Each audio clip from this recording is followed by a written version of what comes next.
Welcome back. I'm Nate. That's Tony. We're here to recap week 10 of the 2023 NFL season. We're going to be talking about the top 3 things that we learned from this week so we can take that going forward, what we're going to do with it for fantasy, real life purposes, whatever it may be. Try to stick to fantasy in that a little bit. Then we're going to be going over the top 12 players at each fantasy position, so quarterback, running back, wide receiver, and tight end.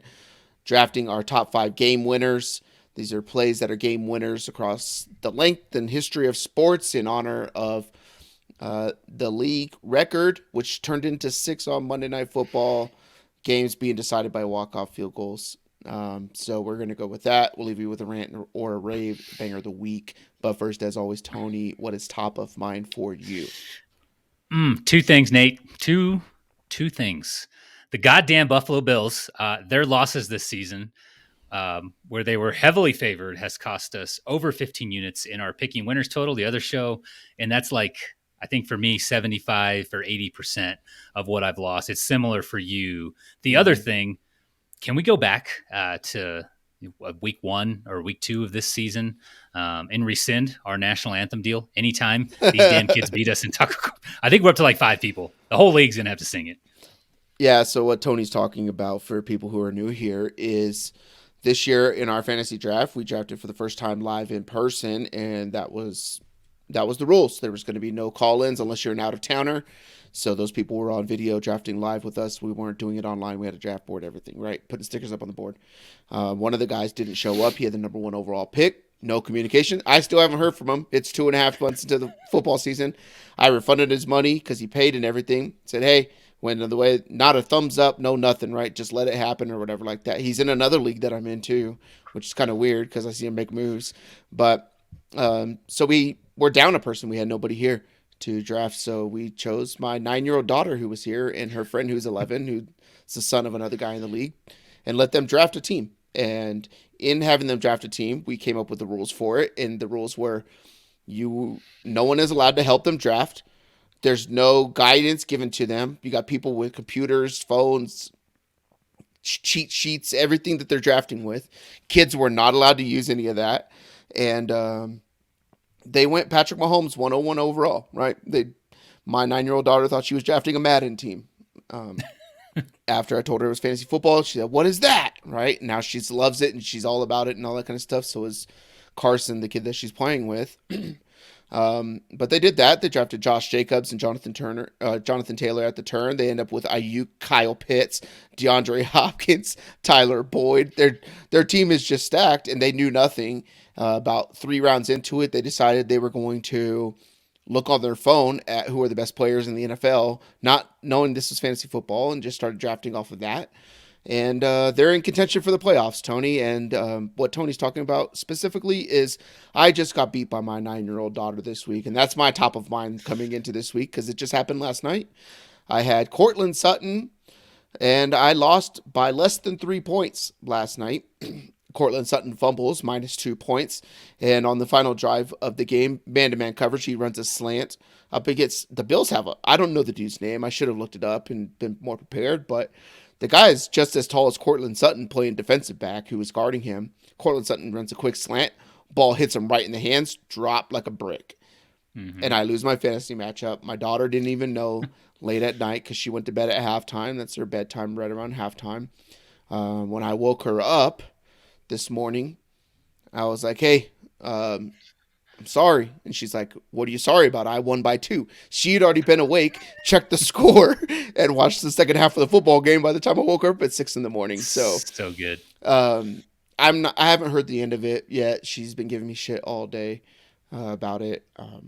Told all her teachers and all this kind of stuff too. Yep. So she's living high, and I lost to a 9-year-old and an 11-year-old in fantasy football, and I'm the 5th team to do it. So it is what it is.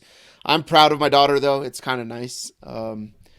We're sitting in the house, and all she talks about is fantasy football and players and numbers and who's doing good, who's not doing good. And she wants to come back next year and play. She was like, hey, I'm going to get to play next year, right? And I was like, yeah, you could play if you want. I'm pretty sure everybody would like to have you. A lot of us thought we were going to have easy matchups, and now it's the fun thing as to who loses to the kids. They're motivated by money also. They're told that there's cash prizes. We told them the amounts of cash prizes there were and how they had to get them.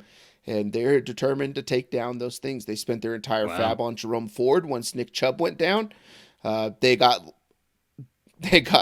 ridiculed in the Discord. Well, everything on Jerome Ford, that's crazy, right? And that person who said that has lost 4 in a row after starting the season undefeated and is in shambles. And probably, if they make the playoffs, they'll be good because they're a high scoring team. They're Yeah. running into gauntlets, but um, they got a lot of crap for that. And Jerome Ford's been a staple Pretty of good. their team. Yeah. Got them through the Jonathan Taylor weeks, and now they got Jonathan Taylor, and it has me rethinking all of my draft strategies for next year, which we'll get into at the end of this season because I want to do a segment on injured players coming in or suspended players, right? Um, and where to draft them and Yeah. how much does it really hurt your team with the landscape. But let's move on. What we learned from week 10 in the 2023 season and what we're going to do with it going forward. Tony, I got 3. You got 3. I'll let you go first. First one, Jaylen Warren versus Najee Harris. Week 10, Warren was the more explosive and elusive back. That's kind of been the theme all season. Warren went for 15, 101 and a touchdown. Harris also had a decent outing for his standards, 16 for 82 and a touchdown. On the season, though, Warren is 5th in yards per carry, 7th in yards after contact, 1st in missed tackles forced. That's a great stat. And then 1st in explosive run play rate. Warren's the better player. It's clear we have 10 weeks of data points. What I'm doing, if you have Warren in some kind of handcuff stash or just have him, play him over Najee or, flex him if he's solo. He's also one spot ahead of Harris in the running back rankings. And it's just clear he's the better back. Might also be like a sell high opportunity if your league still has trades open. Najee just had one of his better games, so maybe you can dump him for, a wide receiver, tight end, or another back or something like that. Yeah, I like these big backs when the winter comes. Like that's one of my favorite things is, guys who will end up starting slow, but then they end up as the cold months come and you get into more running the football, especially in that division, in those tight games. Those bigger backs tend to do really well. Like we look at when Derrick Henry typically has his biggest games or in the latter half of the season. It's happened with Najee in the past as well, where at the second half of the season it gets turned on and stuff as things change. So good points there. My first one's going to be Christian Kirk versus Calvin Ridley. And this goes back to draft day, and it's close to home because I have Calvin Ridley on my team, and I start him because he's Calvin Ridley, and he plays with Trevor Lawrence, and they're going to score points and all this kind of stuff, right? But looking back on Calvin Ridley, his ADP was wide receiver 16, 35 overall. Yep. That's the 3.11, right? That is the third round, 11th pick. Currently, he's the wide receiver 42. If you look at Christian Kirk, he was wide receiver 30 and the number 78 pick overall, which is the 6'6", for where he was. And he is currently wide receiver 18. When you look at Calvin Ridley's statistics, he's got 5 games with 7 points or under, and he's only got 2 games of over 20 points, while Christian Kirk is a continued staple of this Jacksonville Jaguars offense. What it has me thinking about and what I'm thinking about going forward is when new additions come into teams, right? And maybe they have a pedigree and stuff like that. And maybe it has to do with taking a year off or something like that as well. I don't really know, but we saw a year ago the connection that Christian Kirk and Trevor Lawrence had. And to not value that over a guy who has talent, right? And I'm the guy who believes, I harp about it in the offseason, the talent of a player really doesn't matter as much in the NFL for your mid-tier guys, right? Like, obviously, your Justin Jeffersons, your Jamar Chases, and Cooper Kupps, and the elite of the elite, right? Top 5 at a position, Christian McCaffrey, whatever it may be. Yeah, that's completely different. But when it comes to just the rest of the people, where they fit within the scheme of the offense, I'm pretty big on. And thinking that, hey, Calvin Ridley's coming in here, this is this, but not understanding that under this system, Christian Kirk, Evan Ingram, ETN, even Zay Jones when he's not, getting arrested and all that kind of stuff. But like that stuff matters so much when a team's building chemistry and then bringing in a new character into the mix, right? And maybe we're just off by assuming that a talent like Calvin Ridley and how good he is physically and all that kind of stuff is going to take over being the number one. So going forward, I have a hard time trusting Calvin Ridley sitting here. I believe wide receiver 42 on the season. It's hard to play him as more than a flex, right? And I say more than a flex as he's my wide receiver 4 on a team, right? Or potentially a Mm-hmm. wide receiver 5 on a team. It's hard to start him that, and it's like, okay, who do you start? Like if Dameon Pierce comes back and this Houston Texans team finds the running game, you start Dameon Pierce or you start Calvin Ridley, right? Like Dameon Pierce on the Houston Texans or Calvin Ridley with Trevor Lawrence. Like it's a tough decision, Mm-hmm. but it's tough to trust Calvin Ridley going forward to be like a mainstay staple of your team with as many games under 7 fantasy points. That's half the season, under 7, and only 2 over 20. Well, the other ones are right around 11 to 12 or 9 or something like that. So Yeah. Yeah, that's like a low floor, low ceiling play. So it sucks because they did get off to a decent start, but he's definitely bottomed out. yeah. Basically, the first half of the season, Mm-hmm.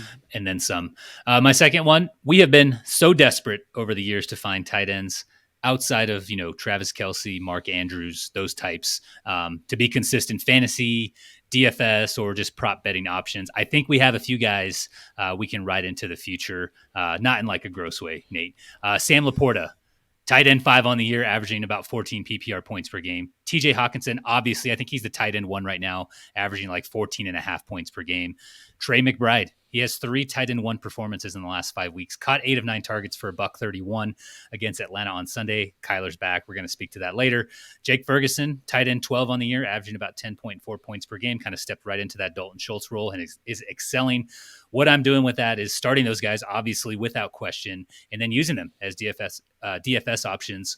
McBride and Ferguson might be the better plays, though. I think Sam Laporta and TJ Hawkinson, I think their ceilings are kind of priced in already, but definitely good options to look at for DFS. 100% good options, must starts in fantasy. Yeah, it's weird. We don't normally have tight ends scoring over 10 points a game on average Ton of for them. a season. Ton of them. And there's a ton of them too, right? So, um, it's It's kind of pretty nice. cool. It's gonna make it different. I think it's gonna make a big difference when we draft come next year, For sure. right? Like I think there's gonna still be people who are big on getting the 1-2 and then just have a big drop off, and I don't think it's gonna be like that anymore, right? Either people are gonna No. shove all these guys all the way up, or they're all gonna drop. Because why are we gonna go get a Travis Kelce at number in the first round like he's been for a couple years Mm-hmm. when you can go get like my dude and your dude now, um, Dalton Schultz, right? Dalton Schultz is playing really well, and Bobby Sloak's Yes. offense runs the tight end, dragging, shadowing the quarterback as he goes, and as teams start to sack back and guard a lot of those deeper passes off the scramble drills, you're going to see that dude getting a lot more, and you've seen him get in the end zone here a couple times in recent Oh, yeah. games. The one I'm interested in, I'll get to that. I'll just jump into that right now. It was my third one, but it was going to be the Cardinals tight end in Trey McBride. Um, and it's more so of a looking back at the draft season too, because it's not so much Trey McBride, it was the Zach Ertz piece. Because Zach Ertz Mm-hmm. was doing the same stuff when he was healthy and then he got hurt.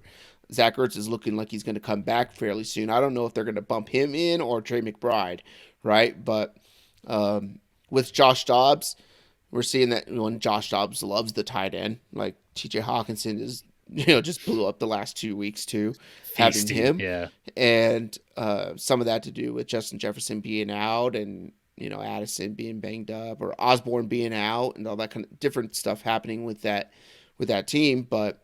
Josh Dobbs loves him, so it's like, hey, what's going to happen when Kyler Murray comes in and then Trey McBride has his best game of the entire season? And then you have to think about, and this is what's bugging me too, is you got Jonathan Gannon as the head coach. And where did he come from? Philadelphia. And who's the Philadelphia tight ends that we love? Zach Ertz. We've loved Zach Ertz forever in Philadelphia. We've loved Dallas Goedert in Philadelphia, right? Like those Mm-hmm. dudes are staples at the tight end position where you're like, hey, you're in that sixth round or something like that, go grab that dude because you know what your floor is going to be. You're going to be around 10 points a game, and then you get a Yep. touchdown as icing on the cake. And it's just translated to the Arizona Cardinals, and I'm kicking myself in the ass because I should have had these dudes way before. I have them in a lot of leagues, Mm-hmm. or whatever. I picked them up a lot earlier when Stackers went down and stuff like that. But um, but to have those guys early on, because then I wouldn't have been wasting my time with you know drafting Evan Ingram in the eighth when I could get Zach Ertz in like the 13th round or whatever, right? For Right at the end of free. drafts Yeah. for free. I think I got him off waivers after like a week or two, So it's like Mm-hmm. you get these guys for free. That's not going to be like that next year, but it would have been something nice to get that, Yeah. that back end running back or something like that was in that area. So, but yeah, Trey McBride, you're gonna start that dude every single week. He's gonna win people leagues, but we have to look out for when Zach Ertz comes back and does he get into the mix or do they just roll with Trey McBride because that's the future and they really need to see what they got and whether or not they're gonna draft a quarterback or stay with Kyler going forward. Even though I believe Kyler gets paid a buttload of money, but Kyler could be a good trade candidate for a team. So Could be. Next one here for me. Injuries, they sometimes derail a team season. This is getting into things we're just talking about, but what's often overlooked is when players return from injury, especially at the quarterback position. High profile quarterbacks coming off injury, they can provide a pretty substantial boost. And we saw that this weekend with Kyler's return to Arizona. My pick here is Kyler Murray and the Arizona Cardinals. The team kind of stalled a little bit with Josh Dobbs after a few weeks, and the tune was just, an unmitigated disaster. Kyler, though, he's able to navigate the pocket. He's able to scramble. He can hit targets better than Dobbs or Tune. And I think the defense just has to respect the running game more. And the offense just looks a lot more potent. Couple that with the bad defense the Cardinals have, and I feel like, as always, that's just a fantasy or a recipe, for fantasy success. What I'm doing, going to move the floors up for the aforementioned Trey McBride, Hollywood Brown, James Conner, kind of move those up as long as Kyler's starting. Also, add Kyler if he's still out there. He should have been picked up the last couple weeks with his imminent return. I'd also keep an eye out on rookie Michael Wilson. Looks mm-hmm. like he has redraft value, but if he's not rostered in Dynasty for some ungodly reason, go pick him up. Please Yeah. pick him up. Michael Wilson popped off the page in preseason pretty early, but then Yep. with the Kyler not going to be playing and stuff like that. I mean, we knew he wasn't going to play right away, anyways. But Yep. but it was like, okay, but this guy's here, and then as the season unfolded a little bit, you're like, okay, he's not really in the mix. But Kyler will throw it to the wide receiver position a lot more than Dobbs did. So Michael Wilson is very interesting going forward.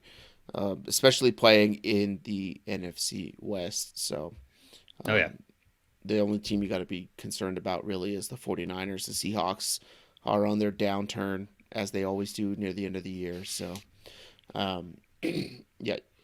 My last one is going to be going back. The last few episodes we've been talking about this Indianapolis Colts offense and their running game with Jonathan Taylor and Zach Moss still getting run. That's done. Zach Moss does not get carries anymore. He had two opportunities. They were two rushing attempts last week, and he didn't score fantasy points for us. And he was in the mix for catching some passes out of the backfield. Jonathan Taylor's taken over that whole role. Thought maybe there would be a little bit of a split here. There is no split with this team going forward. Jonathan Taylor is fresh because he didn't play for 4 weeks. And they got a bye, so the dude's going to be good to go. I don't foresee them. In a close game, they didn't use both backs. So I don't understand why they would do it going forward.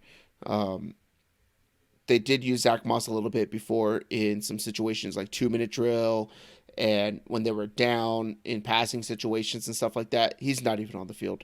So Zach Moss, he's droppable unless you have Jonathan Taylor. If you have Jonathan Taylor, just keep him on your roster because if Jonathan Taylor gets hurt, we know what Zach Moss is going to do in this offense, and you want a piece of that. But at this point, you're just waiting on a Jonathan Taylor injury to be able to use a guy. Not worth your while. Go secure your own backfield or a position of need for your upcoming bye weeks. Drop Zach Moss. Agreed. Moving on. So we are 10 weeks into the NFL season, and our preconceived notions of what players should be where with rankings and all that kind of stuff that we do prior, and how we assess players and where they're going to be. All that stuff goes out the window week one. And it's gone out the window the entire year. But we're going to go over the top 12 at every position for fantasy relevance on the offensive side. We don't play defenses here. We don't play kickers. I play IDP. Tony, I don't think you play IDP leagues. But we're not going to touch on the defensive side of the ball. But we're going to go over the top 12. And Tony, what I want you to do, what I kind of want to hear your thoughts on is one of these players to stay within the top 12, because we're going to hear names that are like, oh my God, and one that we expect to drop out, or that you expect to drop out, right? What's going to stay, what's not going to stay. Kind of looking for a weird name out of these, and there's plenty of them. So we'll start with the quarterback position. I'll go from 1 to 12. So we got, even after last night's bad performance, you got Josh Allen at 1, Jalen Hurts, Justin Herbert, Lamar Jackson at 4. Number 5, the audience doesn't know this name because it sounds weird. Sam Howell is number 5. Then at 6, we got Dak Prescott, who's at 7. CJ Stroud, a rookie quarterback. Crazy what that dude's doing. Number 8, if start the season, this guy, he's probably quarterback 36 out of 32. Josh Dobbs. Number 9, you got Patrick Mahomes. 10, Tua Tagovailoa. 11, Brock Purdy. And number 12, Jared Goff. 1 to stay, 1 to go. Yeah, you notice some names missing there. As the season progresses, we're going to get guys like Joe Burrow, probably Russell Wilson, and maybe even Justin Fields should play this weekend. We'll see, back inside the top 12. So we have to make room. That's what we're doing here. The guy I have staying, Nate, the first one is Josh Allen. I'm just kidding. Thanks for listening, guys. The show's over. Fuck. A player I have staying in, I'm not taking, that low-hanging fruit. I did have one where I took some low-hanging fruit. You're probably going to agree. But for quarterback staying inside the top 12, I have Dobbs. I think he's staying in. He has a job for the remainder of the season. Minnesota's 6-4, which is insane. They started 0-3. They've won 5 straight games. They're 2 games back, and they still have 2 games against the division leader, Lions. He's averaging 18 fantasy points per game. He gets Justin Jefferson added to that Minnesota offense as early as this coming weekend. And as is the case with many of these quarterbacks inside the top 12, he has a rushing floor, 40, 50, 60 yards a game. He'll add a score here and there. So that's going to prop him up. He's already inside the top 12. I believe he's staying. Nice.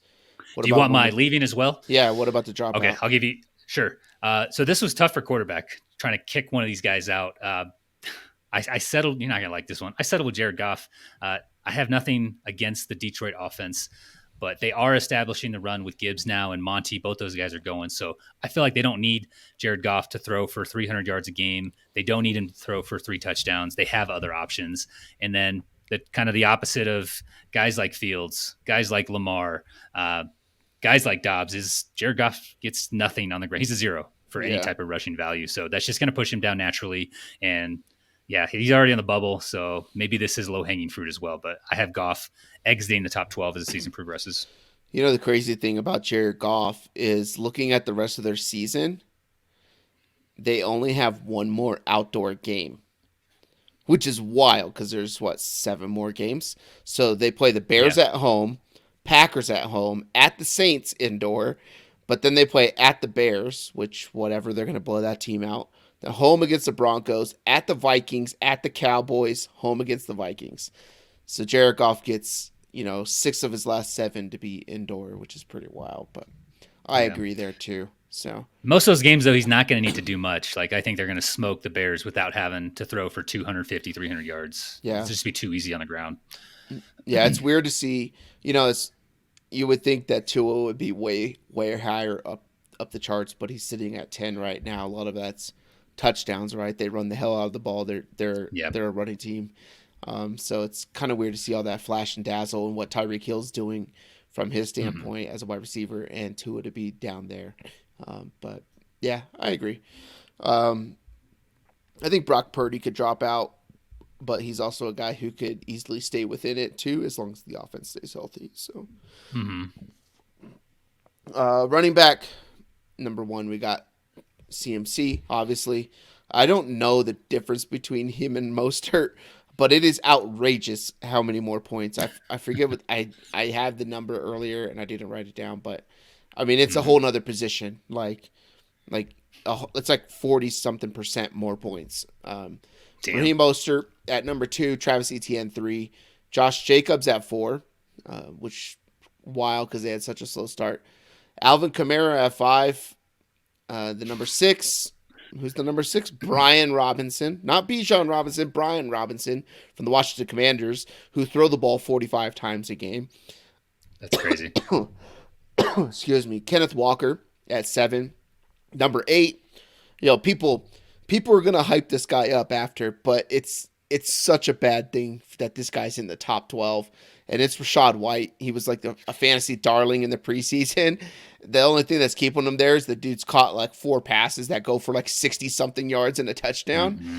And the rest of his production is absolute dog shit. He can't run the ball to save his life. Number 9, this is a fun one, Tony, because everybody's mad at what's happening here and this coach, and they don't utilize this guy. Bijan Robinson, he's the running back 9 on the season. And then you got DeAndre Swift after his fast start. Number 11, the aforementioned Zach Moss. And 12, another guy everybody's pissed off about because he doesn't get utilized like he's supposed to, and that's Jahmyr Gibbs. So running back landscape is wild. Yeah. You hear names in there, or you don't hear names that are people would assume are the best running backs in the NFL. Who are you keeping in the top 12 and who you have dropping out? Staying in the top 12, Bijan Robinson. He's good enough to deserve touches. He hasn't been getting the volume that we all think he should, and he's still inside the top 10. It's pretty crazy. The public and the press, I think they have and will put enough pressure on Arthur Smith to at least keep his workload as it is, though we saw last week it did increase a tick. So he's staying. As far as leaving, I have Zach Moss. Jonathan Taylor's back, so it's a volume issue. I think he played, you mentioned like he had 2 touches. He played 8 or 9 snaps this past week. That's not going to get it done. It's low-hanging fruit, but it needs to be said. He should not be inside the top 12, and he's going to leave it very soon. Yeah. I can see Rachaad White coming out too, right? Okay. As, Javonte is coming on. I think he takes a spot out of that top 12 as well. Catching passes out of the backfield. They're running the ball well in Denver now. He's getting goal line touches and everything like that. Bijan Robinson, most usage that he's had all season, 23 touches. What happens? Atlanta Falcons lose to the Arizona Cardinals. Maybe they need to give Algier the ball. So, oh God, don't start. Funny thing, Tony. We play in a Madden League together, right? And I don't know if you've been noticing what's been going on with my team. Moved my team to Rio. We're the Rio de Janeiro Dragons, so no more Atlanta Falcons. But Bijan Robinson got hurt in like week 2, so I've been using Tyler Algier. He's the leading rusher in the league. Most touchdowns, MVP candidate. I get Bijan back next week. And I don't know what to do because I got to give my guy's been carrying the tote, and helping out the team. I got to play Algier, and he's like a superstar level of upgradability or whatever you want to call it. Touches are earned. You're not going to earn touches on the pine. Yep. Don't get hurt. You do lose your job to injury in my league. So, wide receivers, we got Tyreek Hill, number 2, Keenan Allen, 3, A.J. Brown, CeeDee Lamb, Stephon Diggs, Jamar Chase at 6, Amon-Ra 7, number 8, Jesus Christ, this guy. I thought he retired. It's Adam Thielen with the Carolina Panthers, who have no sense of a passing game whatsoever, which is wild. The dude just catches 10 passes a game. It's crazy. Number 9, an offense that nobody thinks is any good, and that's DJ Moore with the Chicago Bears. Number 10, Puka Nacua, and he's still holding on to a spot there. Number 11, Michael Pittman Jr., and number 12, Mike Evans. 1 to stay, 1 to go. Staying inside the top 12, I have Michael Pittman Jr. He's second in the league in targets. Colts defense stinks. You've mentioned that ad nauseum. And Minshew funnels just about everything to him. I know Josh Downs gets some work, but almost everything else goes to Michael Pittman Jr. So I see him staying inside the top 12 for the rest of the season. Nice. For leaving, maybe this is low-hanging fruit again. I don't know. Puka Nacua, no Matt Stafford, or at least not a Matt Stafford at 100%. He might give it a go this coming Sunday, but I don't think he'll play the rest of the year, or at least every game remaining on the schedule. Cooper Kupp is obviously back. That hurts him. He did build a pretty nice cushion because Kupp wasn't there early this season. He started the season on IR, so he missed 4 games, I think. But it's going to be a volume issue, and without Stafford or without Stafford at 100%, it's going to be an efficiency issue for Puka Nacua that's going to bump him outside the top 12. He's like Moss. He built like such a massive cushion, and he's been able to kind of, stay inside the top 12 here because of that these last few weeks. Yeah, I think I agree. The DJ Moore one's kind of tricky because you don't know what that's going to look like going forward if Justin Fields comes back, right? But the Bears are going to be down in a lot of games. So good to see Keenan Allen all the way up there at number 2. Maybe we should just factor in that Mike Williams is going to get hurt every year. And with like that clockwork being said, then we just draft Keenan Allen in the first round because the guy's going to get 10 to 12 catches a game and 17 targets because that's all they end up having. So, and Mike Evans, it's nice to see Mike Evans in the top 12. We talked about him in the preseason when we did our rankings and stuff like that. Oh, hell yeah. On how we were so much higher on Mike Evans than the field. we were like, I forget. I believe we were like somewhere between 13 and 15, like consensus. We said high end wide receiver 2. Yeah, with a legitimate wide receiver 1 upside. So Pat's on back for that. Shout out to Mike Evans, defying all odds. So he's well on his way to another 1,000-yard season. It's so terrible though because they had that damn he had that drop in the end zone, or whatever like that. It was so bad, and then I think they ended up getting stopped at like the one after that, and he had like 2 touchdowns that were like right there and didn't capitalize this last week. He'd probably be like number 8, taking over Adam Thielen's white ass. So, but we'll move on to the tight end position. So number 1, TJ Hawkinson. Number 2, Travis Kelce. 3, Mark Andrews. Sam Laporta at 4. 5, potent passing attack in Chicago, Cole Kmet. Number 6 is George Kittle.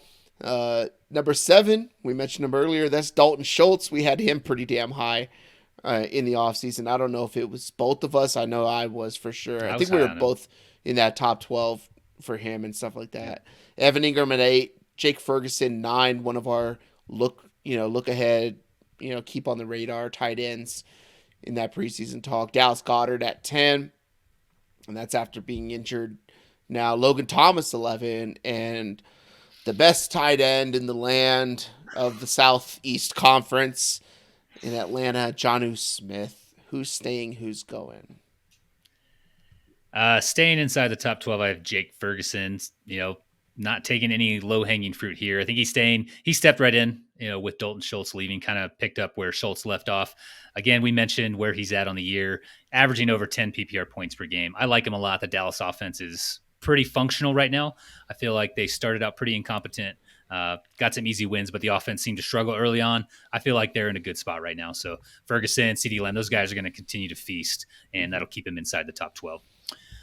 For leaving the top 12, I have Logan Thomas. I think he's played well so far, but you have guys like Trey McBride, Dalton Kincaid. Probably at some point, both of the Falcons tight ends might push for a tight end 1 spot, and I think he's just going to be the odd man out. Logan Thomas is. As McLaurin improves his stat line, week by week. Jahan Dotson, there's been Jahan Dotson sightings these last few weeks. Curtis Samuel's coming back. So those targets are just going to be dispersed amongst those guys. De'Ami Brown, he's been getting a lot of look from Sam Howell. I think they were like college teammates or something. So Logan Thomas I have is leaving the top 12. Yeah.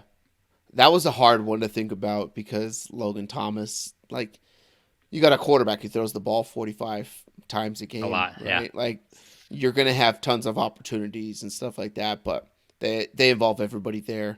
So it's just whether or not the touchdowns are going to come, and I think those other guys have better touchdown upside. All right, let's move on to a draft, Tony. 6 games this last week. Game-winning walk-off plays.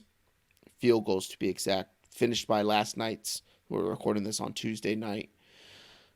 Last night's debacle of 12 men on the field for a game-losing field goal to win it, to lose it, to win it, nobody knows what to call that. The Denver Broncos, wide right, 12 men on the field, re-kick it, win the game in Buffalo on the road, Russ is cooking. In honor of that, we're going to draft our top 5 game winners of all time. Would you like to go first or would you like to go second? I think I want to go first. Okay.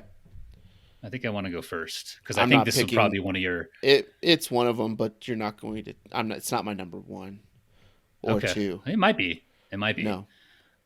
It might be. This is involved one of my favorite players of all time in this sport. Nate, I'm asking you to just imagine being down 102 to 101 in overtime in Fuck the you. NCAA tournament with 2 seconds left. One of my favorite basketball players of all time, Grant Hill, inbounds the ball, just chucks it. Christian Laettner grabs it, dribbles once, fakes right, turns left, turnaround jumper, drills the shot to give Duke the W. Electric. Probably the best game winner on this list. I know you had this on your list. That's why I wanted to grab it. Yeah. But I was a huge Grant Hill fan, and this is probably one of the first times I kind of saw him. So Yeah, that was a good one. That was going to be. So I lied. I thought you were going somewhere else. So I thought you were going to the world of baseball. But I do have some baseball stuff for sure. Christian Laettner, that one was so good. And especially because at that time it was like Kentucky, Duke, North Carolina, like all the blue blood schools, right? And all that kind of stuff. And Christian Laettner was just hated by everybody. Classic white guy at Duke who's a hooper, who just rubs it in people's faces because he's so good. He paved the way for J.J. Redick, Grayson Allen, Duke great, right? And now Duke's getting these badass. They got Cooper Flagg who committed. I don't know if you watch high school basketball or whatever, but the high school he went to last night, they played a game, their opener, and they won by 90. Cooper Flagg doing he's doing in pregame warm-ups between the legs, dunks and stuff like that, warming up. He's nasty going to Duke. So Christian Laettner, what a trailblazer. You ever been somewhere where you felt so out of place, Tony? Like you're just like, yeah, I may be allowed to be here, or I got invited and I'm just uncomfortable. You ever been to something like that? Yeah. All the time. That was Christian Laettner because he was in college on the dream team. Like Christian Laettner was on the dream team, dude. It's crazy because he's not on any of the cards from the 91-92 hoops like dream team sets. Yeah, because he was in college, so he couldn't do it because of NCAA. That's right. He couldn't be on a card or anything like that. So Christian Laettner on the dream team. Fun fact for you in trivia going forward. So. Didn't see hardly any minutes. My number 1 is going to be the Kick 6 Iron Bowl 2013. Nick Saban, 1 second to go. Attempts a 50-something, 60-something yard field goal, almost a 60-yard field goal to win the game against Auburn. And Chris Davis returns it, catches the ball, returns it 109 yards for a touchdown to win the Iron Bowl in Auburn to beat Alabama. I will take the Kick 6 from the Iron Bowl as my number 1. God, that was crazy. That might as well have been like an 80-yard field goal. Why? That was nuts that they even tried that. Well, the crazy I think he part, had like the blocking. He had like the blocking unit on as well. Yeah, so he had like if you didn't make that, you're not going to catch the guy, right? The returner. Yeah. It just had all the beef to stop a block kick, and stuff like that. Which is probably the right call. It's just a very long field goal for the guy that they had. But this one, I'm putting it in here because it is one of my favorite basketball players of all time because he was short. Do you have any knowledge of who I'm talking about, Tony? We're going back to 1995, second round of the NCAA tournament. UCLA. Tyus Edney, buzzer beater. So it's one of those plays where it's like, because it worked, it worked. Okay, it counts. Don't ever do that again.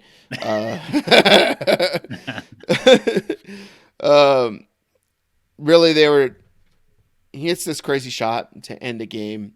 He should have passed it. Didn't pass it. It goes in. They move on in the tournament, 1995. If he misses it, everybody's like, this guy's an idiot. He should have passed the ball and not have been a ball hog. But it worked. UCLA moves on. Tyus Edney, one of my favorite basketball players of all time, because he was short. And I had season tickets to the Sacramento Kings in 97. and Ty Sedney was on the team. Bobby Hurley was also on the team at that time after he got hit by a car, so he didn't play at all. Jesus. But he got a bad car accident, and it really fucked up his whole career. Never became NBA good. But Ty Sedney was really short. Wore number 5 for the Sacramento Kings. I had his jersey. It was my favorite jersey. I still have it up in my closet back home at my parents' house and stuff like that. So, Awesome. Ty Sedney, 1995, second round NCAA tournament buzzer beater. I think all that Kings team was missing was Muggsy Bogues. Dude, it's so crazy. Like, these guys are only a couple inches shorter than us, but on TV against normal NBA, Yeah, like dude. 6'8", the 6'10" guys, the 7-footers, like, they look like midgets. It's crazy. Even like I always bring this up because I got to see the Sixers and Knicks play last year or last Christmas or whatever. And James Harden, he doesn't look that big. That dude is a colossal monster. Like what you see of those Greek statues, like when you look at pictures of Greece and Rome and all that area and these statues they make of people and they just look like massive giants and stuff like that's literally James Harden. Like his waist, ass, thigh area is like wider than our shoulders, like wider, bigger than anybody that we know, and stuff like that. And it's so wild how big those dudes are, yet how athletic they are and how small they look compared to the field. So for sure. Yeah. Not bad. I dig the UCLA throwback there. All right, my next one. Imagine for a moment you're in the World Series. It's the bottom of the 9th. You're down 1. Hall of Fame pitcher Dennis Eckersley. He's on the mound. You're pinch hitting because you have 2 injured knees. You got 2 broken legs. Imagine the dude at the plate hitting a walk-off home run in that scenario. That's exactly what Kirk Gibson did. Taking Kirk Gibson's walk-off home run here with my second pick. That was so good too because it was game 1 of the World Series, and tone setter. I think they just had. Didn't they just have the earthquake like the year before, or was that the earthquake the year after? I forget. But Dennis Eckersley was just straight up unhittable, and had that like weird sidearm shit and everything like that, and no one could hit that dude and put the team on his back, though, dude. Greg Jennings. Broken fucking leg. So good. All right. Third pick. Imagine Nate for a moment. It's game 5 of the Western Conference semifinals. You're down 1 to the Spurs. There's 0.4 seconds left on the clock. 0.4. Less than half a second left on the clock. Gary Payton inbounds the ball to Derek Fisher. Fisher sinks it, sealing the Lakers win. 0.4 seconds left. I think this was the year after the Spurs bounced them from the playoffs and won their championship too. So this is like the year they got a little bit of revenge, though they did lose. They went on losing later, but incredible. I don't think I've ever seen anyone drill a shot with less time left. Yeah. Huge game winner. Yeah, that was... He's left-handed it's too. Crazy. It doesn't make any sense. He's a lefty, yeah. So it looks completely ugly. My number 2, sure. or my number 3, doesn't need any intro or anything, but imagine you're trying to finish a ball game and the entire band runs on the damn field as you're trying to return all the way to the end zone for a touchdown to win. We're going to Stanford Cal band game. That was one of the best. Let's just see. I am going to go with my 4th one being Cordell Stewart's Hail Mary over Michigan in Ann Arbor. Dang. I fucking hate everything about the entire state of Michigan. There's nothing good about Michigan. I can't name one thing. None. Could you, Jim Harbaugh this week came out and said he think, Michigan's America's team, or whatever like that. He believes Michigan's America's team, right? Back against the wall type of stuff, but you're always going to prevail and you're going to play good and you work hard and nothing can stop you from reaching your goals and all this kind of stuff. I think that signifies America. The 2 worst franchises, I'll say franchise with Michigan too, because college athletics is business, but basically the Dallas Cowboys and Michigan Wolverines want to call themselves America's team. Get the fuck out of here. No. Shout out to Cordell Stewart for throwing this gem of a pass to beat Michigan on the road in Michigan. So I will take that. We've already settled it. The Dodgers are America's team. They've played on both coasts, so they've covered more ground. They have a bigger, wider fan base than any other team we've labeled incorrectly America's team. And they're going to be Japan's team soon, so that's cool too. one way or another, we're getting Shohei or that other stud coming from Japan. Yeah. I forget his name. All right, Nate, imagine one more time with me here. You're the Lakers, and you're down 2. You know where this is going. In game 4 of the Western Conference Finals against the Kings, there's 10 seconds left. Kobe drives. He misses. Shaq rebounds. Shoots. He misses. I think Vlade bats the ball to the three-point line. Robert Horry gets it, shoots a 3. Lakers win, and they tied the series at 2. The Kings could have gone up 3-1 if Vlade just rebounds the ball or taps it, to one of his guys. But incredible. And then Robert Horry, probably one of the most clutch players across all the sports, just sinks that 3 to give the Lakers the W. Save that series for them for sure. I fucking hate that game so much. It hurts so bad. All right. Final one here for me? Yeah. I think final one. Yep. Listener, Nate doesn't want to imagine with me again. You're literally just picking everything against my teams. I swear to God, if you do the Bush push, you're never coming on this show again. I was this close. It still haunts me. So this is like a memory. This is going back to a memory for me. I wasn't going to do that. I wasn't going to twist the dagger even further. This is probably like my very first introduction to what clutch was or what a game winner was. Basketball was one of the first things I watched in the 90s. But listener, imagine for a moment, it's the 1998 NBA Finals. It's game 6. The Bulls versus the Jazz. Utah, they're up 1. Less than 20 seconds to go. Jordan inbounds the ball, drives on Byron Russell, one of the league's best lockdown defenders. He gives Russell just the slightest, just a little tap on the leg, pulls up. Russell goes flying past him, and Jordan drills the game-winning bucket from about 20 feet out. It's like his classic shot. Yeah. But that was like my first, just both eyes paying attention to the game, knowing what was going on, game winner, and it was incredible. It wasn't even a Bulls. I was a neutral fan, right? I was a Lakers fan, so very, very cool. That was a push. That was a legal play. It's a little tap. And he had his hand back, so the refs, they didn't even realize what was going on, and he just pushed. Just a little slight push. Yeah. Imagine, Tony. Let's do a little imagination here for you, okay? Okay. Imagine it's 2001, okay? Right after Y2K. This is right after Y2K, okay. Right? Something else also happened in 2001 as well. That was really big for our country here, the greatest country on planet Earth. If you're not from the United States of America and you're watching this, sorry. We live in the best country on planet Earth. Please subscribe and hit like and leave a comment. The New York Yankees are in the World Series, and it is Game 7, and they're playing the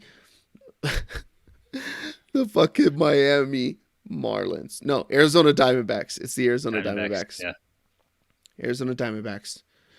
You're sitting there. You got 2 outs. Bottom of the 9th. You're up 1. Mariano Rivera. Enter Sandman's on the mound. He throws 1 pitch, a cutter. Nobody can hit it. The greatest closer of all time. The greatest overall pitcher of all time.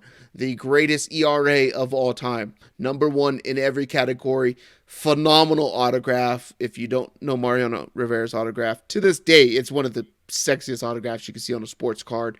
Full name, complete, perfect cursive, and everything like that. It's amazing. You're left-handed. You look kind of goofy. People call you Gonzo, not because your last name's Gonzalez, but because you got a big schnoz too. You're on the Arizona Diamondbacks. You're not supposed to be here.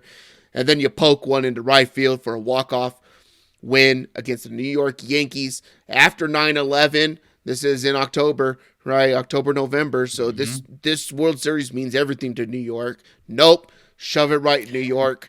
Go back. Clean up some debris. The Arizona Diamondbacks, World Series champions, Game 7, 2 outs, bottom of the 9th. Luis Gonzalez, walk-off hit, Mariano Rivera. And just like the Miami Marlins did after they won themselves a World Series, sell the team right after it and never win another meaningful game. Until never forget. 22 years later, never forget. Never forget Luis Gonzalez. You have any honorable mentions? I had one other one as an emergency one here. Yeah, just one other one. This was Lakers. This was post Shaq. Basically, Lakers dragging Smush Parker and freaking Tiny Hand, Wayne Henry hands, Kwame Brown to the playoffs. The Lakers were down 8 seconds left. Suns have the ball. The Lakers steal the ball from MVP Steve Nash. I think that was actually Parker. Kobe drives, hits a floater to tie it up, and then hits the game winner. And they took a 3-1 series lead over the Suns, who were a very, very good team at the time. And the Lakers, besides Kobe, they were pretty much trash. Yeah. Yep. I had some other. Most of mine were on your list, so I will go with that. Tony, to recap, my handwriting's terrible for this because there's a lot to figure out. But you got Christian Laettner, half-court shot over Kentucky, pass from Grant Hill. You got the World Series, Game 1, Kirk Gibson. Shot her around the world. We'll call that the shot her around the world, not the one from the Giants over the Dodgers. 1988 World Series, Game 1 off Dennis Eckersley. Game 5, Western Conference Final, Derek Fisher hits the shot over the Spurs. Lakers Game 4, Western Conference Finals, down 2. Vlade Divac doesn't rebound the ball. He decides to tap it to the guy who hits more clutch shots than anybody in those situations. And Robert Horry has more rings than Michael Jordan, greatest player of all time, not named Robert Parrish. And number 5, you have the 1998 Game 6 Jordan push-off play against the Utah Jazz. It's a tap off. Just a tap off. Just a little tappy tap. Just the tap. I have the Iron Bowl. Kick 6 as one of them. I have Tyus Edney, 1995, second round in the NCAA buzzer beater. NCAA tournament buzzer beater. I got the Stanford band play. Cordell Stewart bombing a Hail Mary, beating Michigan in Ann Arbor. Fuck those guys. Yeah. And I have Luis Gonzalez walk off Mariano Rivera. Game 7, World Series. You know, those are that's like a play, man, where, as kids, I don't know how many kids do this anymore. Maybe it's because we live in suburbia life and kids don't do that stuff outside as much anymore, I guess you would say, right? I don't know. I'm not outside that much anyways, but growing up, you're playing ball out in the street. Every time you had a basketball and you're just playing by yourself, it's always 5, 4, 3, 2, and you go to shoot it, right? And you say 1, and even if it bricks, 1. What? You got the ball and you hit it. You just wanted a game winner, right? Yeah. Anything that you did was last play, championship game, time's ticking down, right? So those walk-off hits and stuff, and then you hit the buzzer beater, or you hit that home run or something like that. Whatever you did in those situations, you always just celebrated. And the crowd goes wild. Tony. You're just in the middle of the street by yourself playing with a basketball hoop that's on the corner or something like that. So fun stuff. So let us know in the comments what your favorite walk-off game winner is, or whatever we missed, or what you think about the ones that we talked about. So if you're also a Sacramento Kings fan, definitely bash Tony for dragging us through the mud and having this relief pain. Just glad you didn't use a bush push. That still brings trauma to me. So, Matt Leinart has a YouTube short, TikTok, whatever you want to call a short form video, vertical video of him walking into Notre Dame Stadium last week. He was doing some press stuff because I think Notre Dame plays on Fox one of these days going forward. But he's wearing his USC Letterman jacket or whatever, right? And he's like, "You ever been to a place where you've never lost?" or stuff like that. And fuck you, dude. I want to punch you right in your fucking face. So Matt Leinart, if you're watching this, I want to punch you in the face. He is. He's a huge fan. Yeah.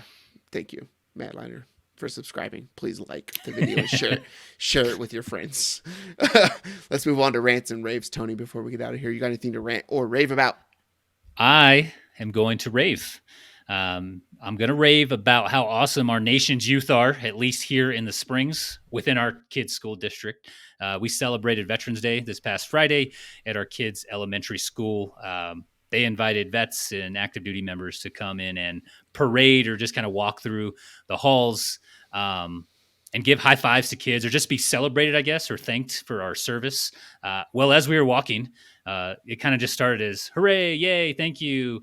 And then the kids, unprompted, because my wife works at this school, she said, "We did not tell the kids to do this." They started to chant, Nate. Yeah. USA, And it USA, lasted for like the entire USA. time I walked around the building. It had already Yeah, started by the time I got in the halls. They were into it, man, and I've never wanted to like run into battle more in my life coming out of those hallways. It was pretty surreal. it's Kids are awesome. They're into it. They're all slapping the hands. It was fun. It was a lot of fun. yeah, I felt really weird in that moment because I don't think either one of us really right is like, and a lot of our friends who have done this line of work or whatever, um, or are still doing it, like care for the acknowledgement of what you do for a living, right? It's just like, yeah, it's just my job or whatever Yeah. like that, right? And I think a lot of people who have served or anything like that, it's just like it feels really awkward when someone says thank you or something like that, and it's like, man, I we spent 6 months building a rubber band ball to throw at each other's nuts, right? Like, you should see the shit we do, right? But it is a different line of work where you understand that, hey, you may lose your life, defending what you think is the right thing to defend. So, um, and to protect our way of life. But I felt so claustrophobic and like awkward Oh, for because sure. all this was happening and it was so loud, and you want to just like kind of smile because it's kind of awesome to see like how much pride youth has, Yeah. especially at that age, for what our nation stands for and stuff like that. But I felt so uncomfortable walking through those halls, like being a focal point of everybody else, like standing there for you, right, and Yeah. everything like that. Their little concert they do after is pretty cool. The fifth grade does a bunch of songs, and they put on a whole performance show to speak about America and all that kind of stuff. Is cool, but yeah, really awkward. And I didn't see you there. I think you were behind. I got there pretty early, so I was near the front. Yeah. And I saw like when it was over, you sent me a text like, "Oh, I just want to go to battle." Like, and it was when we were like walking through the kids and stuff like that. But it was really cool. They were Yeah. handing out a bunch of papers and stuff like that too, and drawings they did, and talking about what they loved about the United States and all Oh, kinds yeah, of yeah. stuff, right? And I got a good one. Mine said, "Good luck with the war."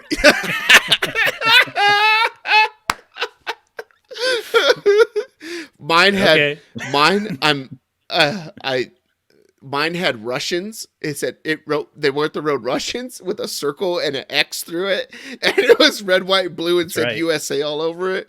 I was like, what is happening here? Like, I don't That's know right. what these kids know, but yeah, our area is a big military community. We have a lot Yeah. of. I think there's Five bases in total. five bases within a 30-minute radius of each other, Yeah. right? In Colorado Springs. So it's a big military community. And the corridor in which we live in is fairly close to a couple of them. So Hmm. it was cool. I'm also going to bring up something for Veterans Day too. And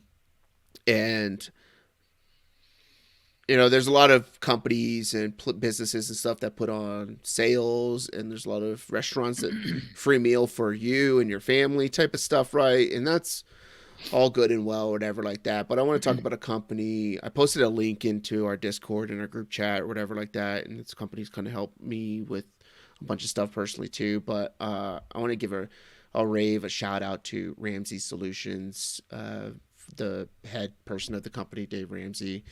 They put out their Financial Peace University, which is walks through 7 baby steps to financial freedom and to build wealth so you can live and give like nobody else. And save and for your future and your kids' future, and how to manage money without debt and stuff like that, and get out of that system of where businesses prey on your failure to make a profit. That's my own little jab in there on why I hate credit. But Yeah. but they put out their Financial Peace University for veterans for free over the weekend. So I think it was from Thursday till Monday. If you are active duty or a veteran, you can get the program for free. So I shared it with a couple people. A couple people reached out and said, "Hey, I'm going to check this out. Like, tell me about it or whatever like that."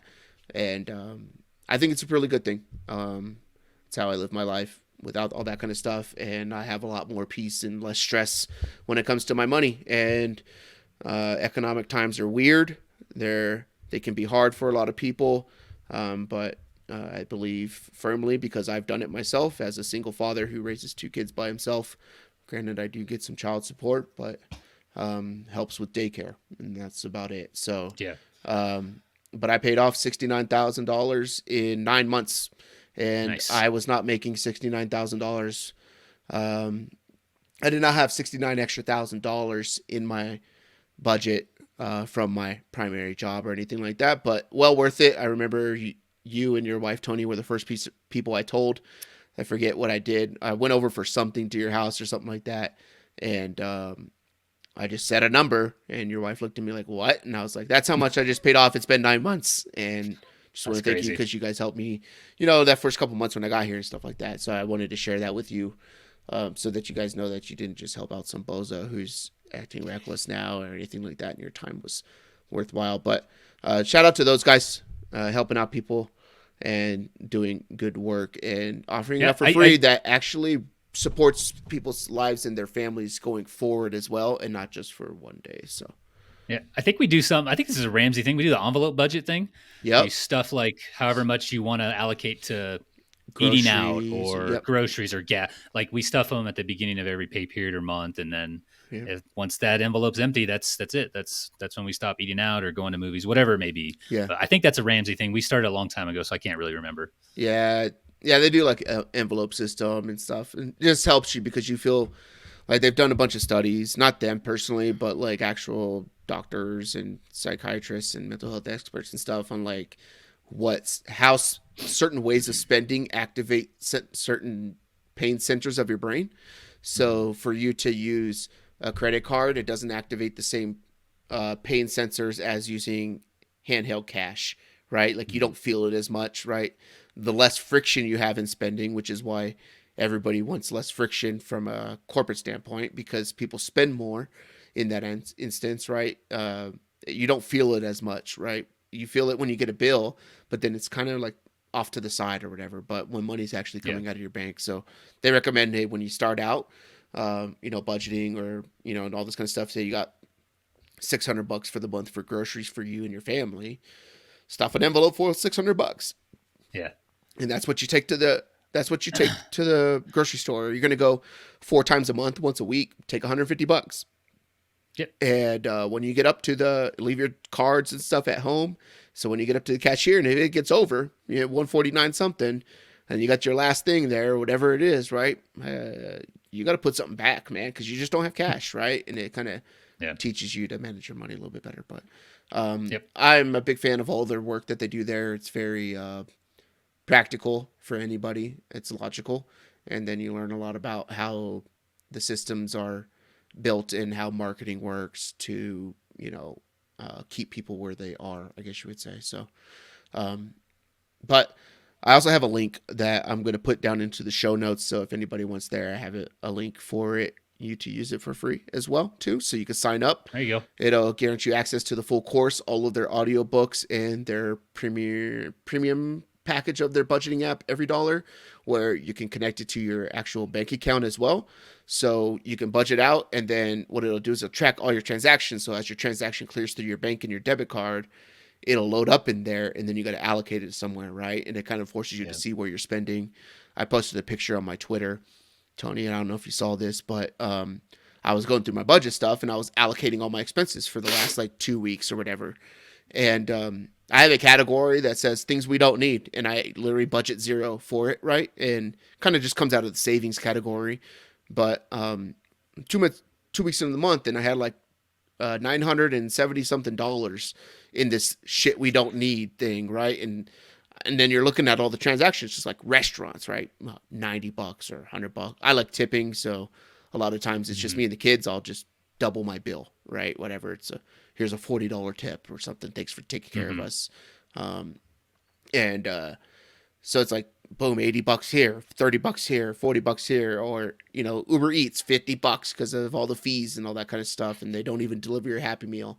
That happened the other night when it sucked because my 6-year-old didn't have chicken nuggets. It Dang. it sucked because me and Layla had actual full meals and she didn't get one. So she ate my fries and I made her some fish sticks, but she liked it. But um, you just look at how much you spend and it's like, man, it's 2 weeks into the month and I'm already at like, I didn't need to do any of this. So what else could you do with this cash, right? Yeah. Especially if you're paying off debt where you got creditors calling you and stuff. So I believe in that. The app is really good. I prefer to use it on a computer.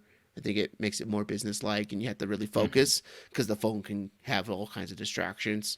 Yeah, notifications and whatnot. But it's one of the best budgeting apps out there. They have whole paycheck planning stuff, so you can put in when do you get paid, when is your rent due, and all this kind of stuff, and it'll tell you how much money you need to roll over from the last month to not go in the negative in your bank account, essentially, right? So if you're struggling with that kind of stuff, it helps you out with that. There's 9 lessons in the thing. They're just videos you can watch online. You put it on your TV, put your kids to bed, watch it with you and your spouse or something like that. If you want to check it out, I highly recommend it. It's worked wonders for my life, and it's not like a get rich scheme. And you'd be like, oh, it's this, okay. Don't go out and eat. Basic stuff. Don't spend money you don't have. Live on less than you make, and pay your bills. So. Hopefully other people find that valuable, but it'll be linked down in the show notes so you can get that for free too. There's a church out there that provides it for free, and they pay for everybody who signs up. So it's kind of cool. So, anything else for the audience before we get out of here, Tony? One thing, Thanksgiving is fast approaching. Just got our turkey for the holiday. If you haven't bought one yet, go to Costco. It's like $1 a pound. We got out of there for like 13 or 14 bucks. It's incredible. It's like a third of the price from, other stores. So if you got a Costco close to you, got a membership, go get your turkey from Costco. Nice. Shout out to Costco. Costco. My mom just got a Costco like from here to from our houses away from each other, less than a mile away from her house or whatever like that. Yeah. I think she got a membership. I'm just waiting for her to add me to it because I use her Sam's Club, but it takes me 25 minutes either way to either Sam's Club in the Springs. Yeah. So looking forward to that. Dad, if you're listening, tell Mom to get me a Costco card. That's a spot to take your kids. It's like $1.50 still for a hot dog. All beef hot dog and a drink. We did that last Friday. We went to Sam's Club because we need to get groceries and stuff like that. So we got out of school and came home, used the restroom, and then went up to Sam's Club and we ate dinner. We got dinner and dessert for a family of 3. A drink, a hot dog, slice of pizza, and a dessert, and we paid $9 for a family of 3.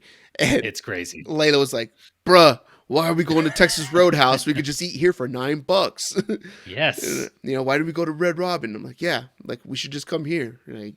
We can get whatever we want. The large pizza is a good deal too. Yeah, they're like $8 or something and like that. And they're fucking huge. Yeah. Suck it, Little Caesars. Anyways, if you're still here, thank you for being with us this week. Hopefully you found some entertainment, some joy, some knowledge out of this. A lot of what we're trying to do is just learn ourselves. I think that's a better way than I like learning more. I'm addicted to learning rather than being someone who gives out advice all the time and stuff, right? And share my perspectives. Not necessarily trying to be the guru or nothing like that, but it's fun for us. So be sure to subscribe if you're on YouTube, follow if you're on podcast platforms, share it with a friend, share it with somebody who won't like it, share it with someone who will like it. Maybe they know somebody who will like it. Share it with your dads. Dads love YouTube and podcasts on YouTube. It is a proven fact. It's statistically modeled with our follower count also. So, and leave us a review. Comment down below what you want to hear from us. We literally just, hey, that's a good idea or something like that. We see somebody talking about it, or someone writes in a comment or a review. There's some people who wrote some responses to Q&A in Spotify, so thank you guys. And that's where I get some of these ideas from for us to plug into the show. So thanks for doing that. Be sure to hit the like button, subscribe on YouTube, and share it to your socials. Banger of the week. I was going to do a opening topic about the New York Jets and how I think the problem, if you've watched the Jets and actually watched football, or if you just play Madden, you know that the Jets' offensive play calling is terrible. They're literally trying to run verticals against cover 4 coverage in the final minutes of the game when they have 7-yard outs and 10-yard outs open the entire time. So where do you think Zach Wilson can throw the ball? Granted, Zach Wilson should be able to audible out of that, but I think they've put boundaries and blinders on him to just manage a game, and he's actually playing pretty decent football, and they're holding him back, and it's a shame because they should have won at least 2 of these games that he's been starting. But I love Zach Wilson. Tony, you're going to love Zach Wilson. Just same way you didn't love Jared Goff, and now you love Jared Goff. You're nobody till somebody loves you. Word. You love you some Jared Goff. You're going to be wearing a jersey at the end of the year, picking winners. You're nobody till somebody loves you by Dean Martin. For Tony, I'm Nate. This is TacoCorp episode 116, Week 10 recap in the books. Love you. Bye. Love you. Bye.